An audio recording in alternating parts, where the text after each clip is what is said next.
Hi, my name's Cathy Mellett, and I'm the founder of I'm Enough.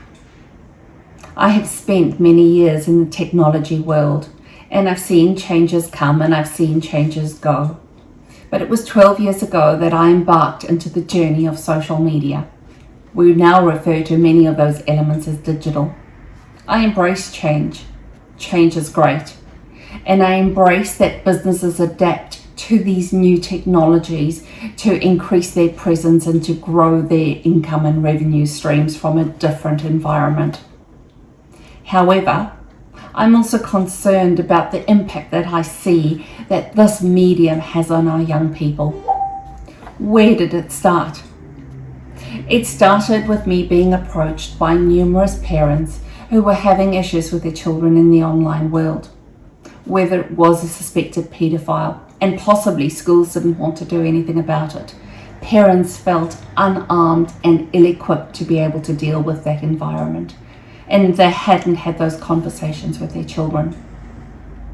On the other hand, I was aware that there was an increase in levels of suicide in New Zealand, and I had strong suspicions as to what was possibly moving those figures in a direction that we didn't want to see them move in. I take time to ponder and think, and it was one of these events when I attended a conference overseas, and I was listening to the conference speakers as they spoke about the role at that stage of the influencer. And with the upcoming elements of TikTok and Instagram and those beautiful, perfect pictures that we all want to present to ourselves and to others, I suddenly realized that our little 10-year-olds and 13-year-olds were wannabe influencers in a world where likes and followers and connection and sharing the perfect picture with your friends was the way to build self-esteem and a sense of belonging. It has since turned out that there have been studies done out of Birmingham where 500 people were followed from the age of 13 into their 20s. And it is confirmed that children and girls who have had an overexposure to social media at a time where they are not ready for that adaptation are more inclined to feel lonely and have less of a sense of belonging. A less of a sense of belonging leads into an element of not feeling that you're enough, and a conglomeration, if that's the word, of all those emotions can lead to an element of mental health and can lead to suicide. Boys are not excluded from that study. It has been found that boys who are subjected to cyberbullying also possibly have a higher tendency to suicide.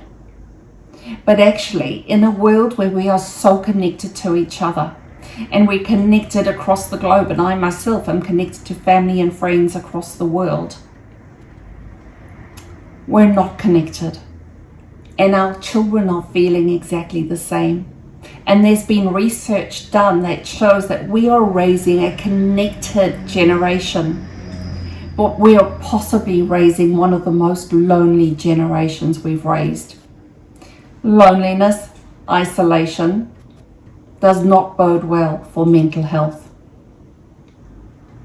But although all these facts and figures came about, and I realized that there was something going on in the world that I was so proud to be in, I was no more shaken than the day that I walked into my 13-year-old's bedroom and he refused to come to dinner.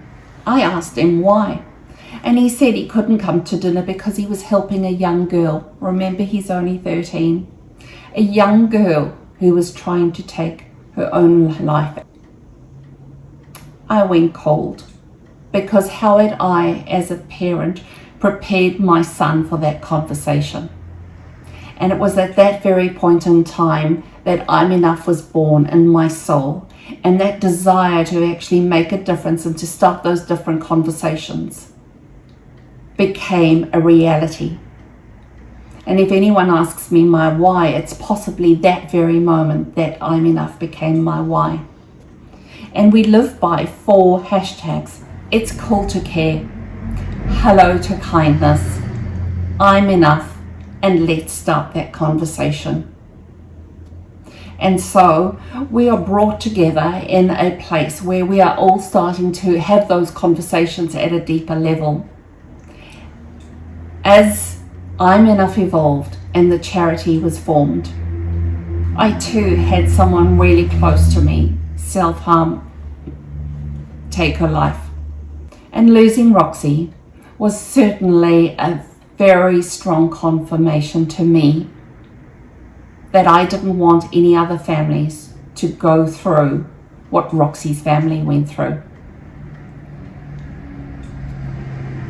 As we embark on this next period of releasing our videos, I hope that you take the tips and the practical examples and the information and experience shared, and I hope that you will find that information useful. I'd like to thank you for the opportunity of presenting a wonderful array of speakers to you. They bring a wide degree and a wide range of skills and tips and understanding of the impact on digital on their particular area. If you'd like to turn to the I'm Enough website, which is imenouugh.co, you'll find programs and downloads that are available for you to use. If you would like to become a volunteer, please feel free to reach out to us. I'd like to say thank you for watching. That's Cathy Mellett from I'm Enough.